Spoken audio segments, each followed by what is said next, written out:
Hello बच्चों, हम लोग प्रोग्रामिंग इन सी लैंग्वेज पढ़ने जा रहे हैं। इसमें हम लोग कंप्लीट प्रोग्रामिंग को देखेंगे फ्रॉम बेसिक टू मास्टरिंग। हम जो आपको बताने जा रहे हैं इसमें बेसिक ऑफ सी लैंग्वेज से लेकर के मास्टरिंग ऑफ सी लैंग्वेज तक हम बातें करेंगे।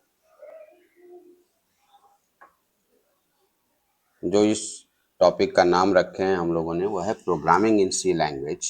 सबसे पहले हम लोग समझेंगे प्रोग्रामिंग होता क्या है, क्योंकि इसमें दो टर्म है, एक है प्रोग्रामिंग और एक है लैंग्वेज। तो सबसे पहले हम लोग समझेंगे प्रोग्रामिंग क्या है। देखो, किसी भी प्रोग्रामिंग लैंग्वेज को समझना है तो आपके माइंड में क्लियर होनी चाहिए कि प्रोग्रामिंग क्या है।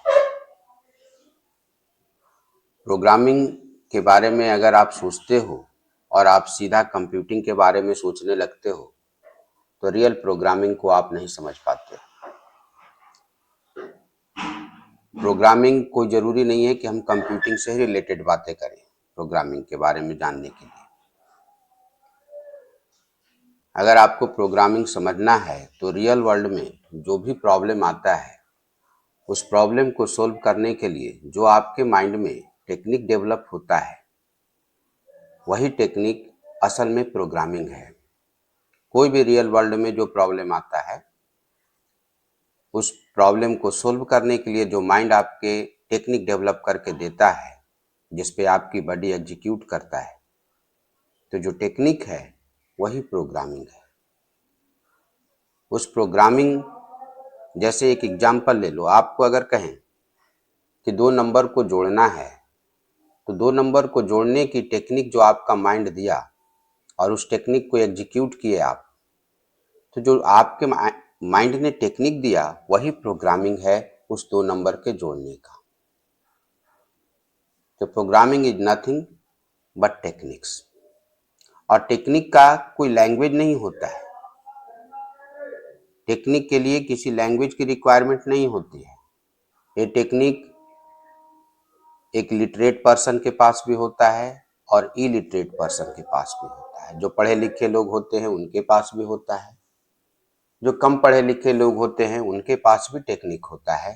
हाँ, दो नंबर के जोड़ने की टेक्निक नहीं, जो कम पढ़े लिखे लोग होंगे या नहीं पढ़े लिखे लोग होंगे उनके पास हो सकता है कि ना हो, लेकिन बहुत सारा ऐसा काम है जो उनके पास उस काम को कंप्लीट करने की टेक्निक मौजूद होता है। तो प्रोग्रामिंग किसी कंप्यूटिंग से रिलेटेड से बातें नहीं करनी चाहिए। प्रोग्रामिंग को समझने के लिए हम तो ये कहते हैं कि प्रोग्रामिंग सिर्फ ह्यूमन बीइंग ही नहीं करता है, प्रोग्रामिंग तो एनिमल्स भी करते हैं। अगर आप प्रोग्रामिंग की बात करें तो एनिमल्स के पास भी अपने जीवन जीने की टेक्निक्स होती है।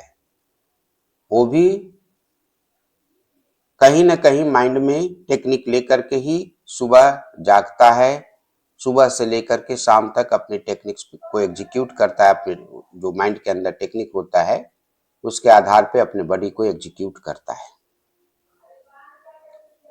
कुल मिला के ये कहना है हमको कि प्रोग्रामिंग को आप सिर्फ कंप्यूटिंग के लिहाज से देखोगे तो रियल प्रोग्रामिंग को नहीं समझोगे। तो प्रोग्रामिंग को आप समझो कि कंप्यूटिंग से अलग हट करके कि प्रोग्रामिंग एक टेक्निक है जो हमारा माइंड डेवलप करके देता है। अब उस टेक्निक को रिप्रेजेंट करने के लिए डिफरेंट डिफरेंट लैंग्वेज हम लोग अपनाते हैं। अगर आपको साइड में अगर हम सी लैंग्वेज को रख दें और कहें कि दो नंबर को जोड़ने की टेक्निक बताओ, तो जो आप मैथ में पढ़े होंगे वही टेक्निक आप सामने में अपनी भाषा में रख देंगे। हिंदी वाले हिंदी में, अंग्रेजी वाले अंग्रेजी में। तो उस टेक्निक को रिप्रेजेंट करने का माध्यम होता है लैंग्वेज। हालांकि प्रोग्रामिंग के लिहाज से टेक्निकली चला जाए तो हम कह सकते हैं कि प्रोग्रामिंग टेक्निक को रिप्रेजेंट करने का तरीका तीन तरह का होता है। एक एल्गोरिदम के फॉर्म में हम लोग रिप्रेजेंट करते हैं, यानी कैसे हम उस टेक्निक को स्टेप बाय फॉर्मेट में एग्जीक्यूट करते हैं, उसको एल्गोरिदम बोलते हैं। और उसी एल्गोरिदम को अगर हम पिक्टोरियल वे में रिप्रेजेंट कर देते हैं तो बन जाता है फ्लो चार्ट। और फिर अगर हम उसको कोड के रूप में रिप्रेजेंट करें, कोड के पार्ट के रूप में एक प्रोग्रामर दूसरे प्रोग्रामर को रिप्रेजेंट करे तो वही बन जाता है सीडो कोड। तो ये हमारे अंदर जो प्रोग्रामिंग है उसको रिप्रेजेंट करने का प्रोग्रामेटिकली टेक्निक्स है कि कैसे हम उसको रिप्रेजेंट कर सकते हैं। लैंग्वेज एक माध्यम होता है जिसके द्वारा हम अपने अंदर के प्रोग्रामिंग को सामने में लाते हैं। लैंग्वेज को अगर समझें कि लैंग्वेज क्या होता है तो हम कह सकते हैं कि यह एक ऐसा माध्यम है जिसके द्वारा हम अपने अंदर के थिंकिंग को सामने में रिप्रेजेंट करते हैं। लैंग्वेज के द्वारा हम अपने इमोशंस को सामने में रिप्रेजेंट करते हैं। लैंग्वेज को डिफिनीशन के रूप में अगर लें तो इस तरह से आप कह सकते हैं कि language is the communication media through which we can represent our thinking, our emotions. अब उसी लैंग्वेज में अगर आप जो भी आपकी थिंकिंग है अगर उसको आप हिंदी में रिप्रेजेंट कर रहे हो तो आप कहते हो कि हमने जो टेक्निक सोचा उसको हिंदी में रिप्रेजेंट किया। अगर आप इंग्लिश में रिप्रेजेंट करते हो तो आप कहते हो कि हमने जो सोचा टेक्निक्स उसको इंग्लिश में रिप्रेजेंट किया। लाइक दैट अगर आप सी लैंग्वेज को जान जाओगे तो वही टेक्निक को आप सी लैंग्वेज में भी रिप्रेजेंट कर पाओगे। जैसा कि हमने बताया आप लोगों को कि language is the communication media through which we can communicate to each other, we can represent our emotions, we can represent our thinking and also we can represent our techniques. Language को अगर अच्छे ढंग से समझना है तो language development stage को भी समझना होगा हम लोगों को। आप बचपन में कोई भी लैंग्वेज सीखे होंगे उससे अलग कुछ सी लैंग्वेज नहीं होने वाला है।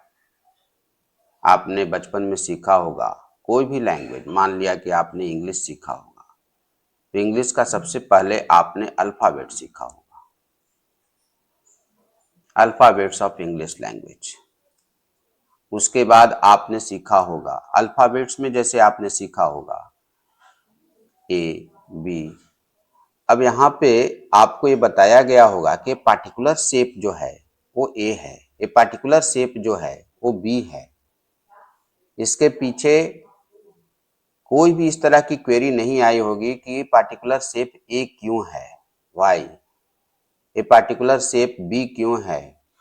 ऐसा कोई क्वेरी आपके ना माइंड में डेवलप हुआ होगा और ना आपने कभी क्वेरी किया होगा, क्योंकि ऐसी कोई क्वेरी होती ही नहीं है।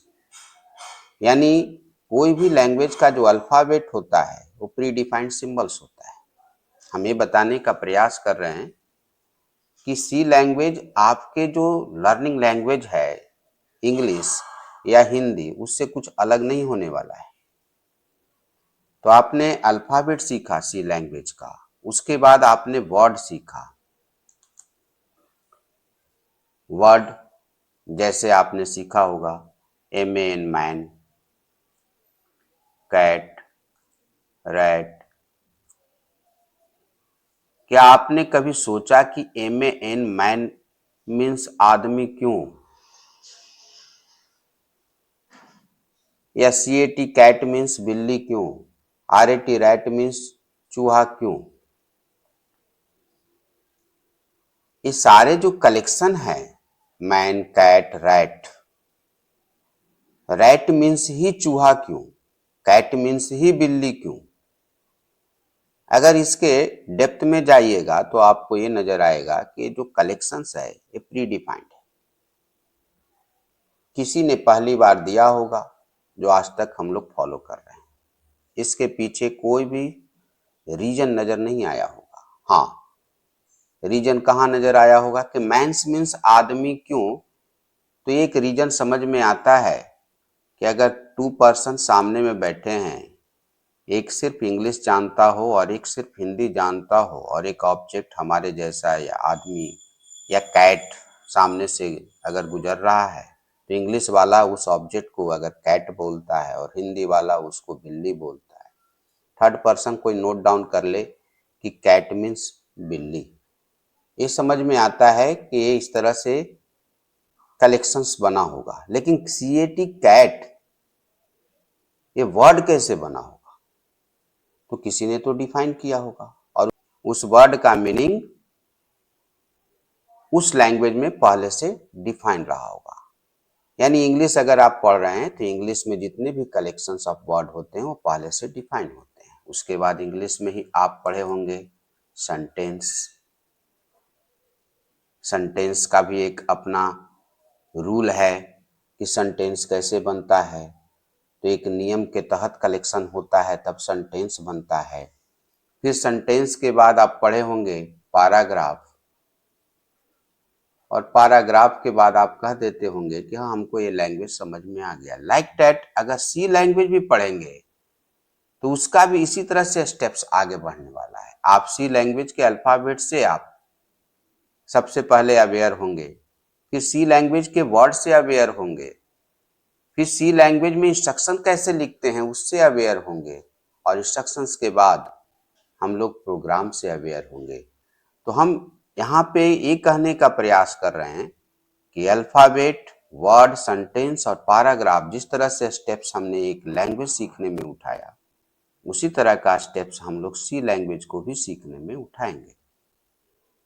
अगले क्लास में हम आप लोगों को लैंग्वेज डेवलपमेंट स्टेज की बात करेंगे, जिसमें लैंग्वेज कैसे एक सी लैंग्वेज कैसे इंग्लिश लाइक लैंग्वेज है, या इंग्लिश को जो जैसे हम लोगों ने सीखा है उसी तरह से सी लैंग्वेज को भी कैसे हम सीख सकते हैं, और कैसे दोनों में समानता है, सिमिलरिटी क्या है। क्योंकि प्रोग्रामिंग किसी भी लैंग्वेज का आप सीखने जा रहे हो तो अलग से बर्डन पाल करके मत रखा करें कि हम सी की प्रोग्रामिंग करने जा रहे हैं तो बड़ा मुश्किल होने वाला है, या जावा की प्रोग्रामिंग करने वाले हैं ये बड़ा मुश्किल होने वाला है। नहीं, ये उतना ही मुश्किल है जितना आपके लिए किसी लैंग्वेज को सीखने में मुश्किल हुआ था। आप इंग्लिश में अगर लिख पाते हो अच्छे ढंग से तो आपको इंग्लिश आज के डेट में मुश्किल नहीं लगता होगा, लेकिन जब आपने लर्निंग शुरू किया था तो आपको शुरू में मुश्किल लगा होगा। तो जैसे इंग्लिश को आपने सीखा उसी तरह से सी लैंग्वेज को भी आप सीख सकते हो, कुछ भी इसमें समस्या नहीं है। तो दोनों के बीच में क्या सिमिलरिटी है, कैसे एक जनरल लैंग्वेज की तरह सी लैंग्वेज का भी डेवलपमेंट स्टेज आता है, कैसे कैसे सी लैंग्वेज डेवलप, या कोई भी language, not only C language, कोई प्रोग्रामिंग लैंग्वेज का डेवलपमेंट स्टेज क्या होता है, अगले क्लास में हम लोग इसी की चर्चा करेंगे। Thank you.